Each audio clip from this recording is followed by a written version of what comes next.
Akhirnya kedai runcit pertama aku dah siap. Macam mana? Okey tak korang? Wah, tahniah abang, sudah ada kedai. Abang, itu air mineral ada jual tak? Ha? Oh, Mujibur, my man, I'm so sorry. We don't have mineral water here. Kenapa lah Roman kedai runcit kau ni? Ha? Hai kosong semua Kau tidak ni kedai runcit ni. Kau kedai mesen kan? Belakang ni ada mesen kan? Kau main-main? Ha? Bang, nak tanya abang kedai ni untuk yang cut sugar je Yang manis-manis tak ada ke? Tai macam?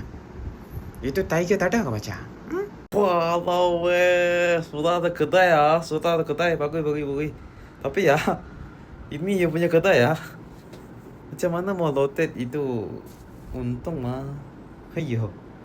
Itu tambah itu pelbagai jenama punya. Itu warna hijau punya, itu warna biru ada, hijau ada, putih ada. Kan? Ini biru saja. Wah, kau. Ini kedai apa ni? Cuci duit ke apa ni? Ha? Ingat orang tak tahu ke? Aku dah makan garam dulu dah. Ini dah macam game simulator shop tu.